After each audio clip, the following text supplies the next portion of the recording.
Alright then, new day, new disappointments. So what shall we do? Yesterday we were not able to look at this window. The window stands broken in its frame. Cold wind blows in. Out. The morning light hurts your eyes. It's hazy, but you see the ocean and some war-torn buildings. Has been here for a while, so yeah, now that's opened. The shards face outward. Whatever broke this window came from the inside. Did I break it with my own hands? A fine web of scarring covers the back of your right hand, but none of it is recent. What did this then? More likely a projectile than a held object. There are no fragments on the floor from pulling a tool back in after impact. Wait, what am I doing? Something you've done before. This is the size of the impact. It is too large for a bullet, yet too small for a piece of furniture. You're looking for something heavy and larger than your fist. So it's not my fists. The shoe you found on the balcony fits the hole almost as well as your foot. It would have also been heavy enough if thrown with force. Yeah, this is something we already knew. Congratulations. You smashed the window with your own shoe. What a stupid thing to do. Maybe it wasn't me. You mean someone else took your shoe off and smashed the window with it? I'm sure I had a good reason for it. Maybe I tried to hit someone. And maybe, just maybe, you succeeded. We'll never know. We will never know. That's alright. I know there's more things to do here, but there's probably something here in the mirror. A mirror hangs on the bathroom wall. In it, your face. A mirror hangs on the bathroom wall. Just 8% chance. There's no way I can do this. Adorned with the expression. The chain cutters slip out of your hands as you attempt to twist the faucet into place. Well, you know one thing for sure. You've probably never been a plumber. Yeah, I expected that. Okay, let's go downstairs. And as we can see, there is more people here right now. That's the union. Kim has something to say straight away. Good morning. Let's talk, Kim. Morning. Gives you a quick nod. Looks like we can get to work at once. The union muscle turned up. They look rowdy. We should talk to them. Why do we need to talk to them? Everything points to the dock workers union. The belt used for hanging him, tracks in the mud, the circumstances in Martinez, my preliminary information. Which may, of course, all be wrong.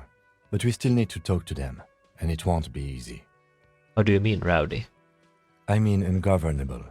Martinez isn't exactly enthusiastic about the RCM being here. They prefer to be policed by the union.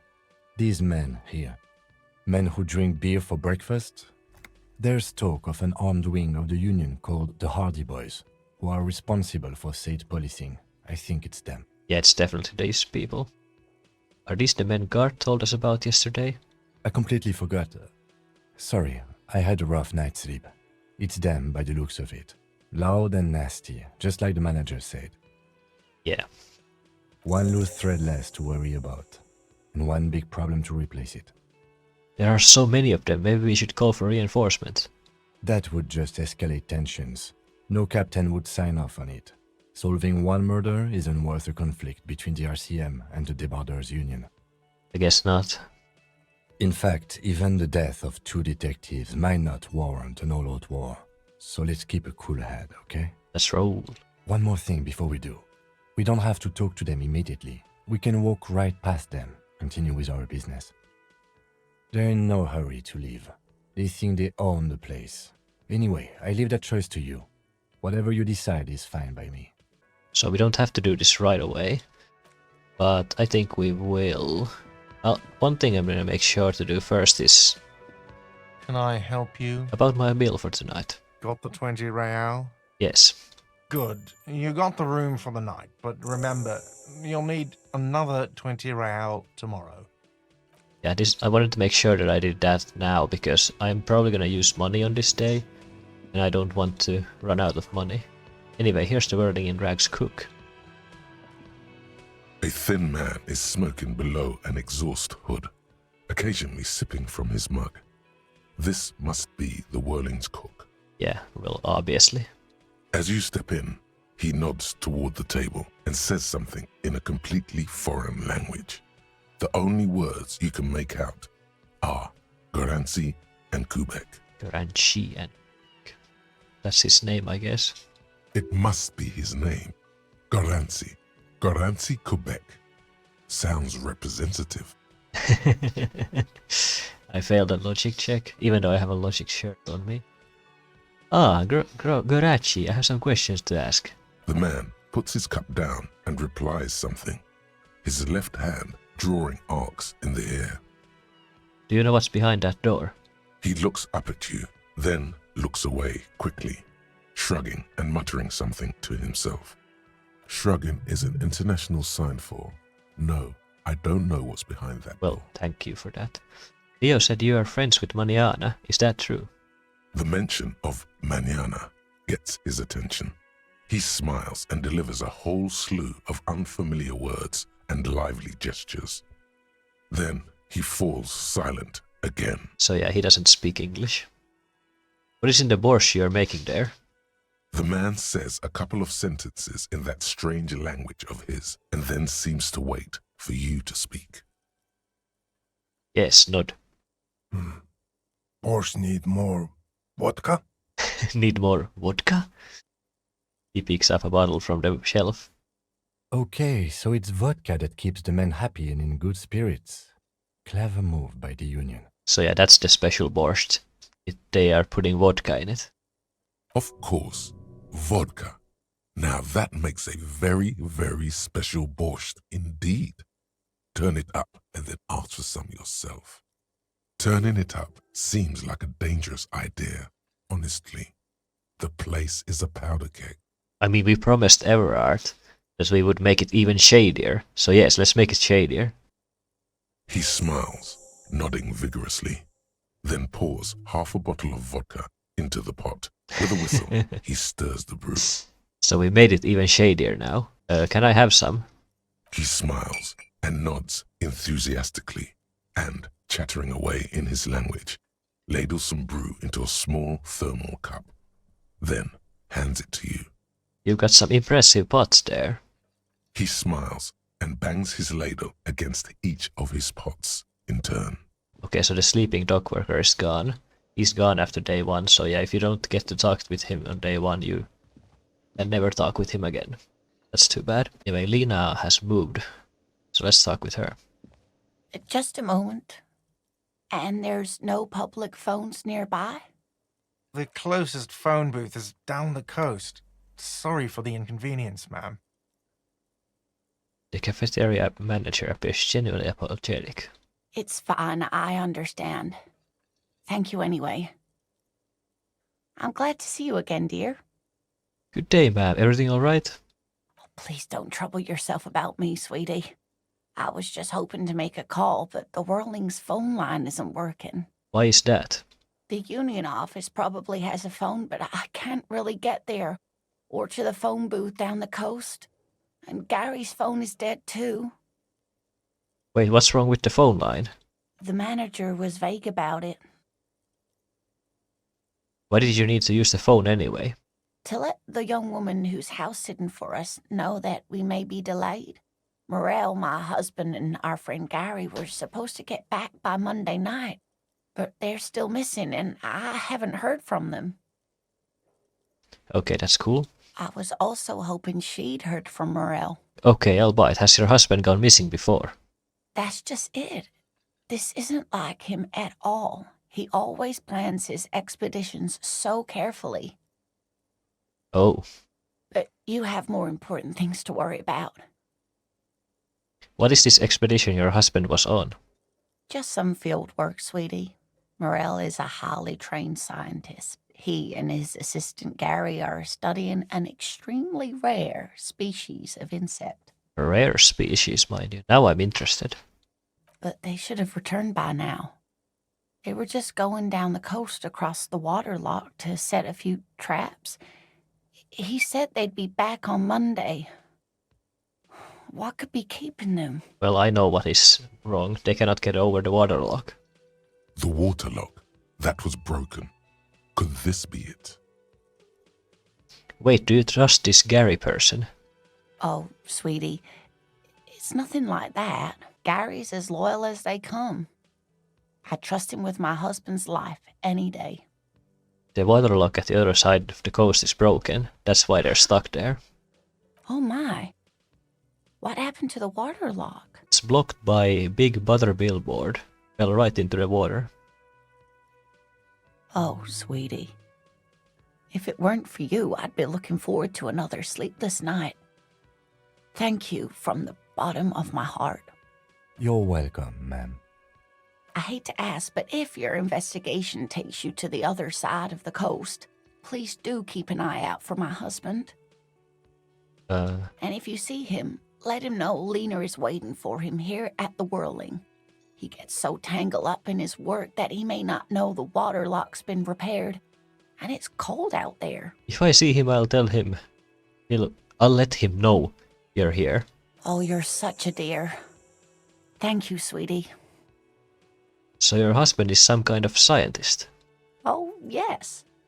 A zoologist. A cryptozoologist, to be more precise. Yeah, well, obviously. The cryptozoologist's wife. What is cryptozoology? It's a pseudoscience that attempts to legitimize research into mythological beasts and urban legends. The lieutenant sounds unimpressed. That's one opinion, yes. And people are entitled to their opinions. My apologies, ma'am. I did not mean to undermine your hobby. It's not a hobby, dear. It's a subfield of zoology, one specializing in animal species that are so exceedingly rare that many assume them to be extinct or even fictitious. Yeah, okay. Well, that's probably true, but I am interested. Searching for such species called cryptids is difficult and often thankless, and frankly, many scientists are too lazy to do it. Universities these days are rarely interested in supporting real research. Of course. Tell me more about Morel. Looks, character, your relationship. Oh dear, I'm not sure where to begin. What does your husband look like? Well, his expression is slightly grumpy, but his eyes are always bright and curious, like a small boy's. And his palms are quite coarse from all the field work, but he's quite gentle. Let's try again. If we were trying to meet him on the street, what would he look like?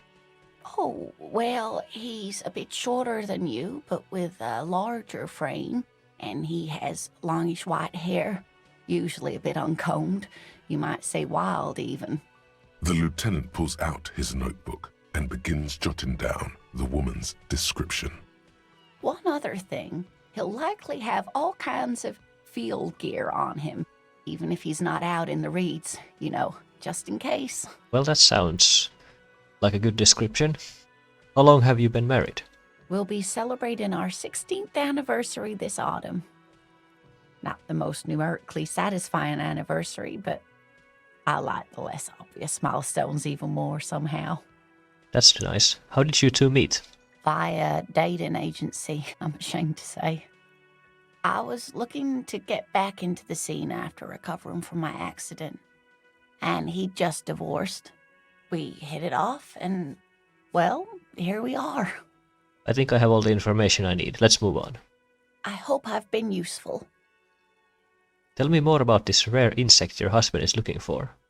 Oh, sweetie, it's fascinating, but I shouldn't bore you with entomological minutiae. No, I wanna hear.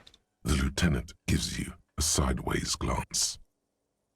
No, I want to hear about this insect. Well, it's a phasmid, technically, but What? where other phasmids imitate sticks or leaves, this one's a living reed. It disguises itself among the reeds here on the Insulindian coast. That's cool. Hence its name, the Insulindian phasmid. Perhaps you'll end up co-discovering the phasmid with us officers. That would be so cool. I knew it. We're gonna be chasing made-up insects with cryptozoologists. Oh, come on, Kim. This is interesting. It's not made up, officer. I can assure you. It's simply elusive, so much so that most establishment zoologists doubt it exists at all. What makes you think the phasmid is around here? Well, some teenagers making out in the reed saw one. They didn't know what it was, of course, but there was a brief article in a local newspaper about their encounter with a ghost insect that looks like the reeds. Gary sent us the clipping. So a newspaper clipping is all the evidence you have. Of course, most phasmid sightings turn out to be false alarms, but their description matched the Insular Indian phasmid perfectly, and they didn't even know what they were looking at. So is it dangerous? Not at all. Why else would it hide itself so carefully? Is it valuable? Oh, I doubt it. No one gets into cryptozoology for the money, sweetie. Does it have cool powers? Yes, it can blend in almost perfectly among the reeds. It's how it stayed hidden all these years, centuries even. Okay, what's so special about this stick bug then? Oh dear, I'm afraid I'm not explaining this very well. It is very special. Morel can explain it all much better. I wish you could hear him describe it. Then you'd understand, I'm sure. Maybe you could convince her to tell you about some cool cryptids. Yeah, we're probably gonna skip on that for now. I'm gonna do that later if I run out of things to do. We have a lot bigger worries here. For example, these guys. As you can see, this is the gardener. Let me handle this. Detective Disorientated. Are you still wondering where you are? This is Martinez, in case you've forgotten. I advise you not to overstay your welcome. You lied to me, you're not a gardener. That's right. I am not a gardener. I'm a legal counselor for the Dock Workers Union. Yeah, so she's the lawyer girl that they were talking about. So let's get to it. You're looking for Titus Hardie? You think he has information that will help you? Maybe he does. That's Titus. Talk to him. But know this. I'll be keeping an eye on you. No strong arming. Nothing official. The District of Martinez does not recognize your authority to make arrests. We will make an arrest if we have to. It doesn't matter if you recognize our authority. We will make an arrest if we have to. She says nothing. Her glare speaks for her. Could this be the Miss Beaufort that Easy Leo mentioned? The one Mr. Everard sent to law school? Yeah, this is definitely them, like it's obvious. Are you Lizzie, Elizabeth, Miss Beaufort? I suggest not wasting time on trivial pleasantries and focusing on why you are actually here. Easy Leo told me Titus about you. Hardie. He likes to talk a lot. You are not here to chat up the legal counsel. You are here to question these men. What's your role in all this? Like I already told you, I'm a legal counselor. Do you have hearing problems? Not really. Why are you so aggressive? Aggressive? You make your living enforcing violence. These people are just dock workers. So you were spying on us, and now you represent murder suspects. Just dock workers. Listen, you moral intern lackeys. You're a mob, enforcing the unlawful privatization of Revachol. 20 fat men in the Occident are stealing it all, and you're their bodyguards. No, we're not. Fuck yeah. Titus Hardie. So yeah, this is Titus Hardie right here. We're gonna talk with him soon enough. So ask what you came to ask, or get back to your commanders. The world needs a financial buffer zone. No need to get emotional.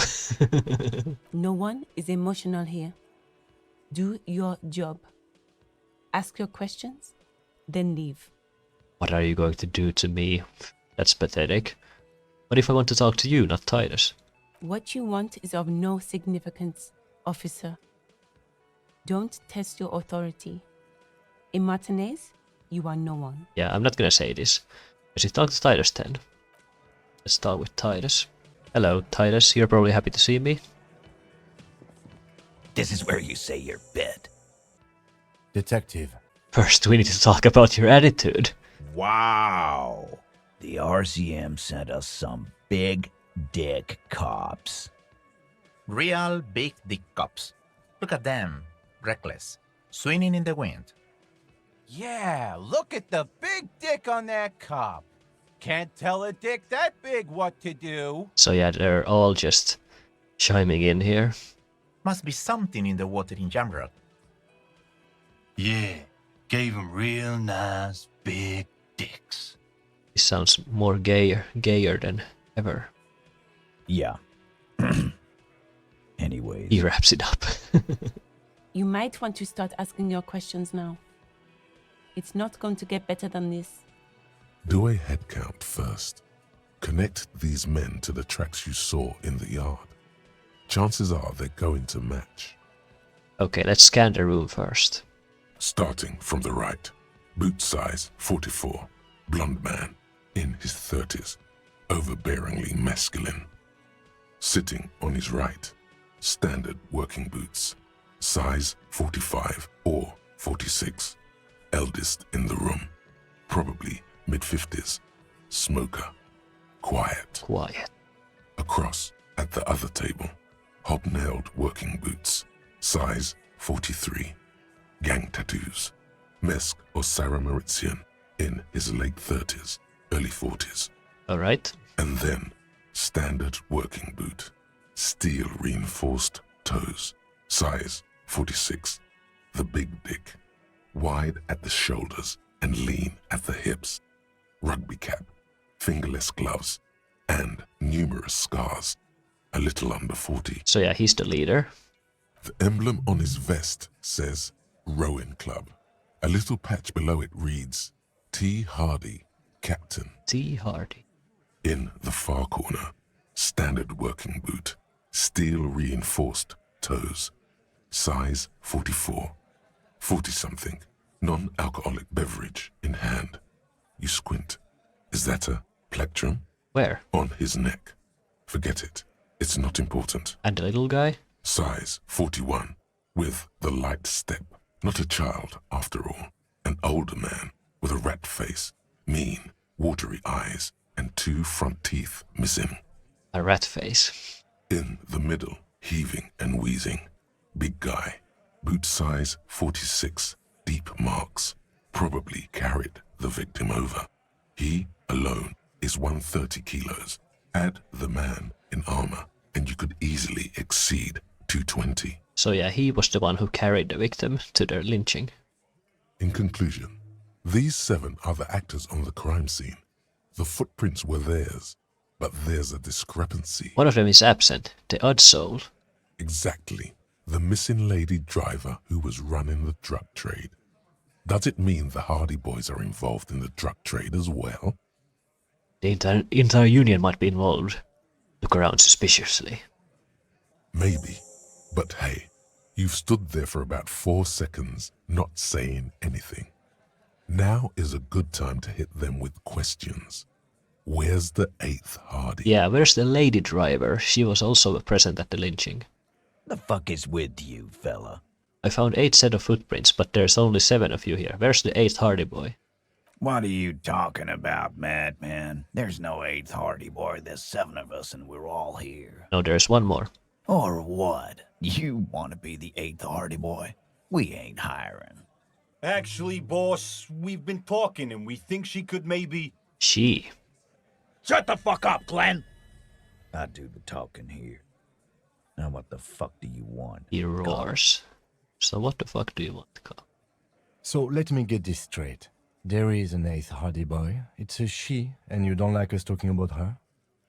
That's right. We're not talking about this.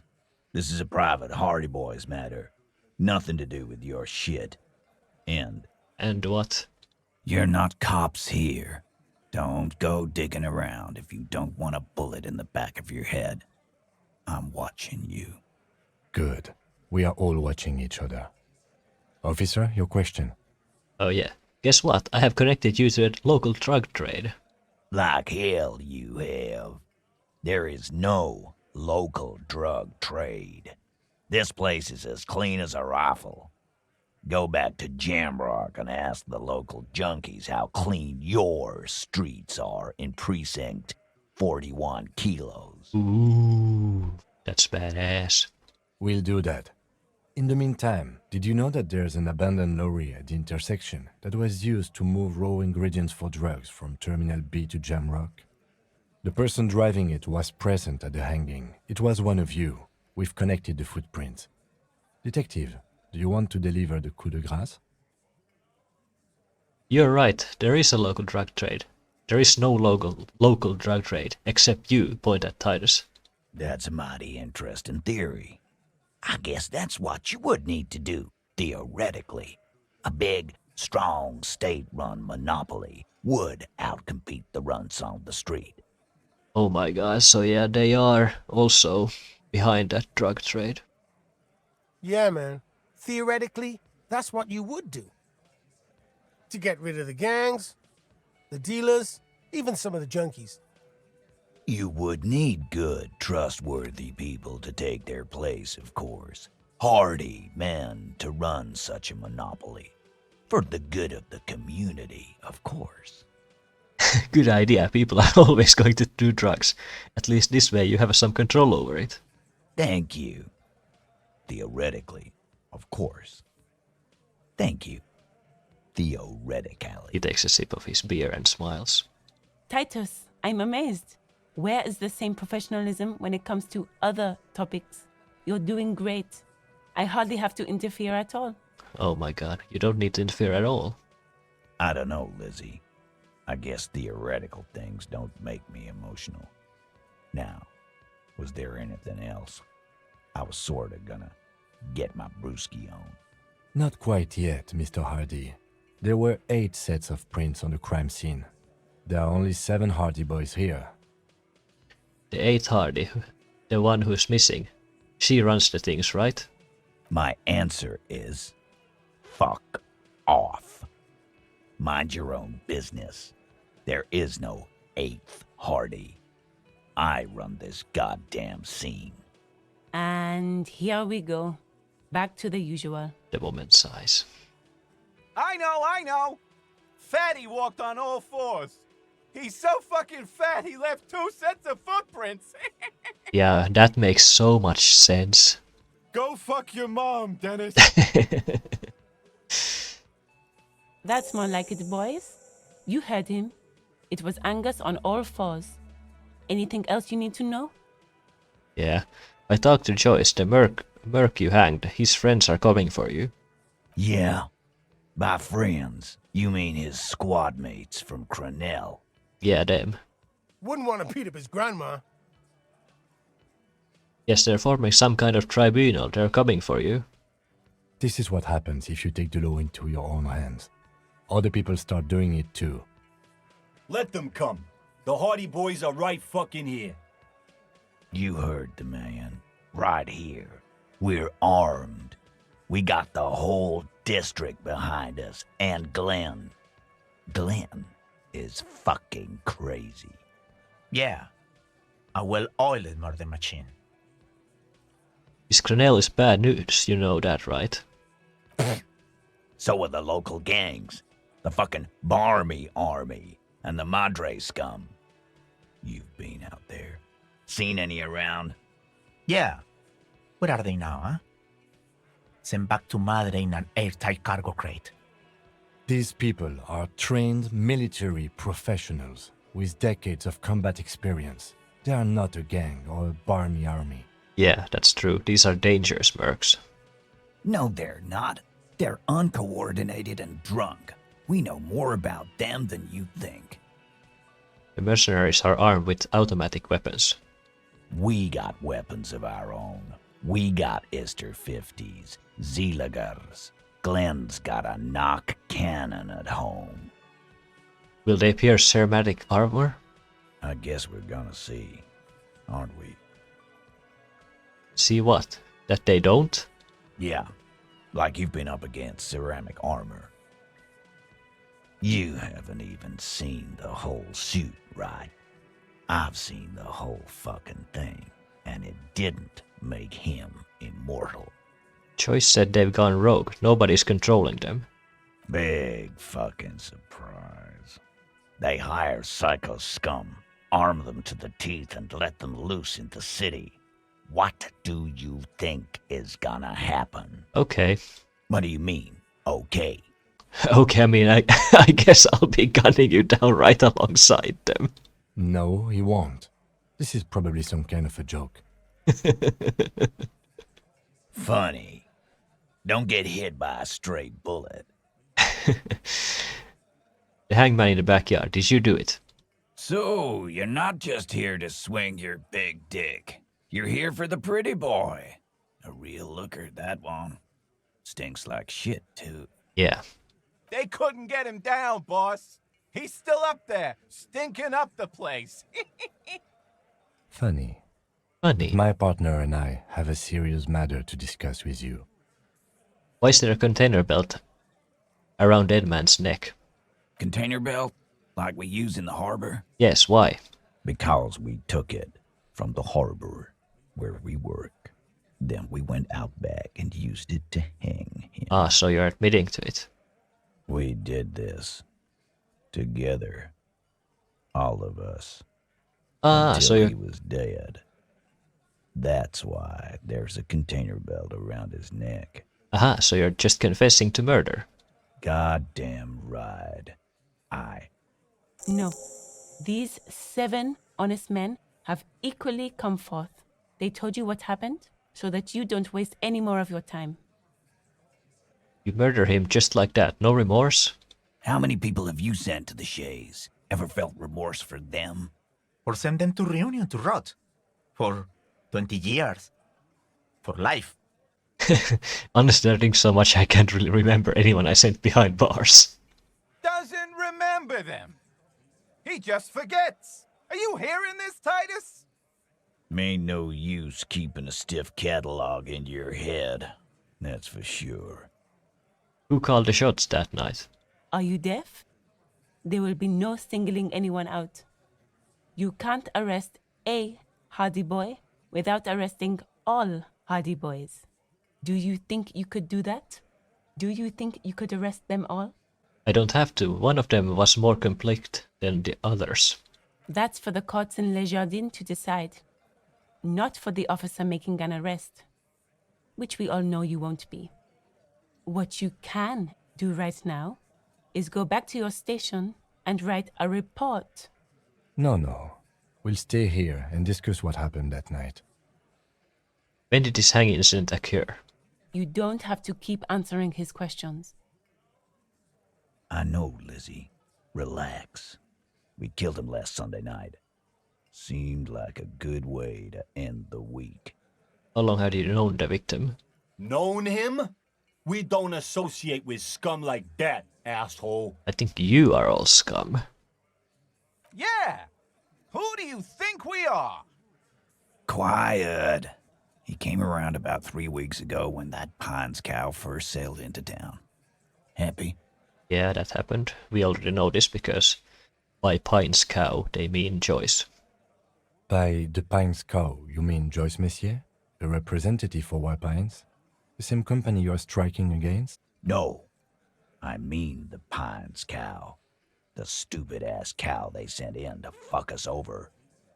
But you know what? Why don't you ask her about the pretty boy? I'm sure she has interesting things to say when you ask her hard enough. I mean, we have already asked her. That's enough insinuation for today, Titus. Officer, your interview is drawing to an end. Don't waste your last questions. Why did you kill him? Why? 'Cause he was worthless mercenary scum. And he stepped out alive in my town. So he was a mercenary, that's it? And he stepped out of line. He stepped out of line, how? What kind of mercenary? The kind that shows up when you start a strike. The experienced kind, too. Had Cohoy and Semenine written all over him. Ex-Oranese Special Forces. A live grenade. Right here in our bar. So yeah, they think they own this place? I can't prove it, but I know he was sent by the Wild Pines. They hire merc shit like that. Story of every strike from here to Samara. Hold on, how do you even know he was in the Special Forces? 'Cause one night, he walked straight up to the mic and said, I'm RNE's goddamn special forces, and I'm gonna fuck you all. Okay. Really? Yeah, really. Had a gin and tonic up there, sang some RNE's paratrooper song, and said he's gonna fuck everyone. That sounds like a made-up story, but okay. We couldn't believe it either, but he fucking did, right there. Like some kind of animal. Right, but what did he actually do wrong? Wrong? He harassed women, raped one, harassed workers, threatened to kill some as a warning. Raped one. He wipes spittle from his mouth. To kill us all, if we don't open the gates, if we don't let the scabs in, if we don't bend over. And that was before he started coming here. He started coming here? Yeah, he said it was his favorite joint now. Started coming here every night. Drinking, grabbing girls. Grabbed one of ours mid-karaoke, right there on the stage. What? He grabbed someone? Yeah. This girl's on the mic. A beautiful girl, young. Gets into the second verse of Lover Lake. The fucker grabs her legs, starts screaming. Show me your cunt! Why don't you show me your cunt? Then, he gets knocked on the head with a wine bottle. Doesn't even fall down. Shakes his head in disbelief. Maybe this actually happened, but again, we don't know. Was the same girl who was assaulted? Yeah, let's see. Aren't you fucking listening? My man is talking to you. He took care of it. They got the girl out before anything else could happen. Yeah, me and Eugene got her out. Aren't you fucking listening? He repeats like a parrot. Right, but who did he rape then? No, you're not getting the name. That's a Martinez matter, and I'm not discussing it with you clowns. There's nothing you can do for now. He's stonewalling you. Okay, whatever. How did you kill him? We hanged him up by his neck until he got real still. Wasn't that obvious, copper? Didn't they teach you anything at the cop school, idiot? Can you give us a few more details? Did you muffle him? We haven't heard any reports of screams. Titus, you don't have to clarify anything. We overpowered him, dragged his unconscious body to the tree, put a noose around his neck, and hanged him till he was dead and steady. Then we left him for seagulls, maggots, and you fucks. Wasn't he a trained killer from the Iranian Special Forces? If yes, how did you manage to overpower him? With numbers, asshole. How do you think? You're right, Lizzie. I've done enough explaining here. Where did this overpowering happen? Weren't you fucking listening? The fucker came to our bar. It happened right here. Things aren't quite right here, are they? Let's see now if I can do this. Titus is solid as a rock, and so are a few others. But First tell me who was solid. Elaine, who looks like he might be Titus's right-hand man, the least antsy of the bunch. Definitely not his first time being questioned by the police. Yeah, definitely. This little rat-faced fellow is solid, too. Always fidgety, yes, but no change there. Him neither. Mostly keeps to his tomato juice, or whatever he's got there. Who's cracking under pressure? So Fat Angus is cracking under pressure. Turn to the big guy. Having trouble breathing there? No. No? Of course he's having trouble breathing. Just look at how fucking fat he is. Fuck off, Shanky. Angus is a powerful guy. All muscle. All muscle, eh? Keep your eye on this powerful guy. Sooner or later, he's going to break like a piece of twig. There's something you're not telling me. And fuck you too, copper. Picking on Angus like this. We're done with this schoolyard shit. And just so you know, he doesn't have trouble breathing. This one is a stone wall. You won't get more out of them about the night of the murder. not yet. Right, I have other questions. Like what, copper? Why don't I just arrest you? Step closer to Titus. Yeah, lawman. Why don't you? Not in the arresting mood?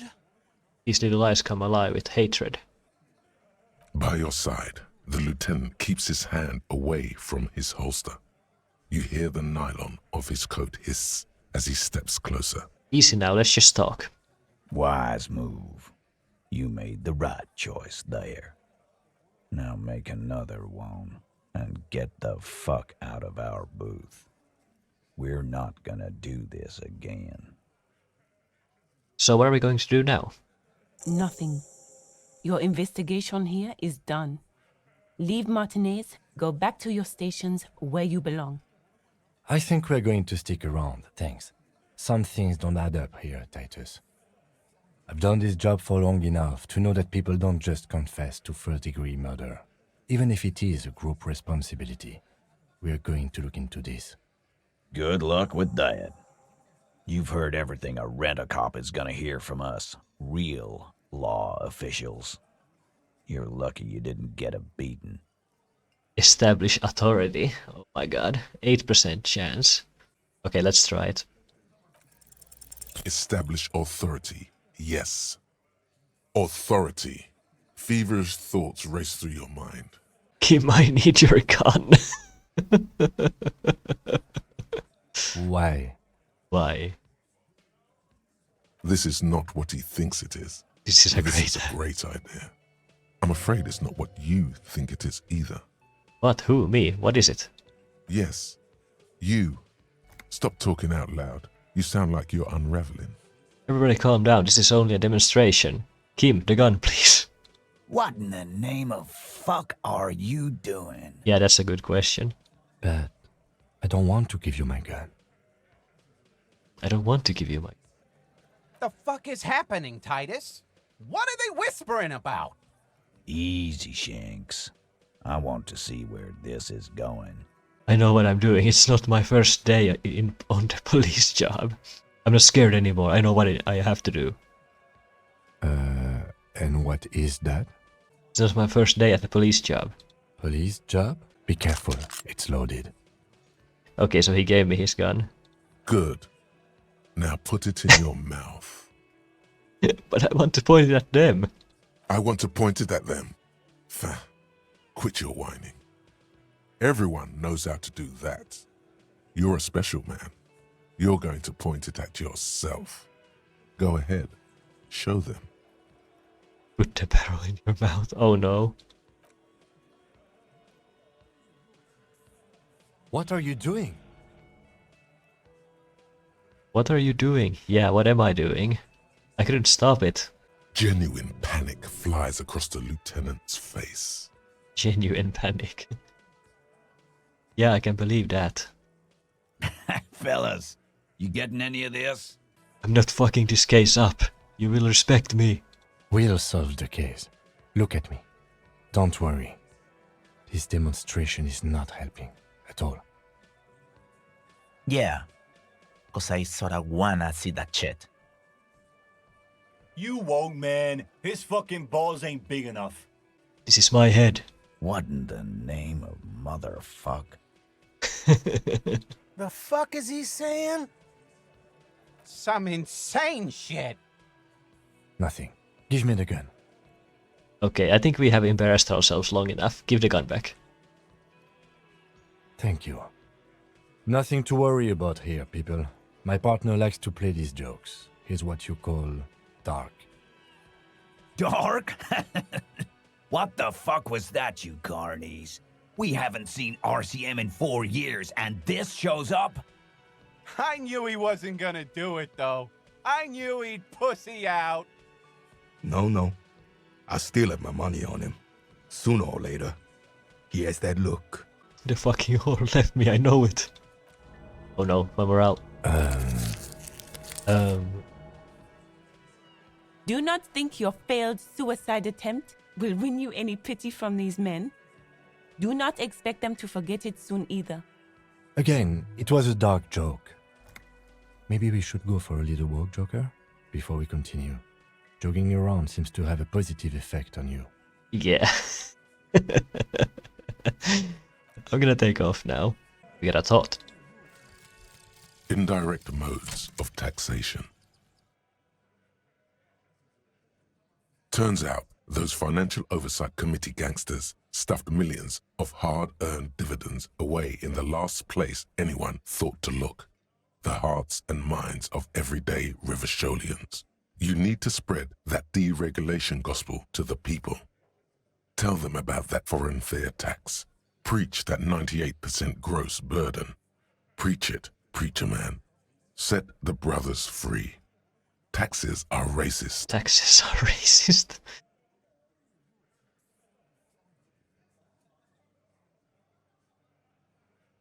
Okay. Kim has something to say. Okay, Kim. What in the name of hell was that supposed to be? Lieutenant is gritting his teeth. The theatrical suicide attempt. We need to talk about it. Do we have to? We do. I was able to recontextualize it as a dark joke. I will not be able to recontextualize it the next time. I understand you sometimes employ extreme interrogation tactics, but I want you to understand that was too extreme. Yeah, maybe that was a little too extreme. I agree with you, Kim. We can't have RCM officers going around putting guns in their mouths. We can't afford to have that image. Few institutions can. Okay, understood. I won't happen again. Good. I'm glad we had this talk. After you. After you. Okay. Yeah, that definitely won't happen again. Can I click on this window? Behind the dockworkers, a ceiling height window. The hawthorn branches scrape the glass like bony fingers. Squint. There's a little slide panel up there to let some air in. No need to open it in spring. It's still too cold outside. Look out. Okay, 3% chance. Nothing. Just black tangles like the hair of an old woman. Motionless. The wind in the yard doesn't reach the hawthorn, nor does the light come in from this window. Revert your gaze. Okay, fine. Whatever. So yeah, that didn't go so well, as you probably gathered.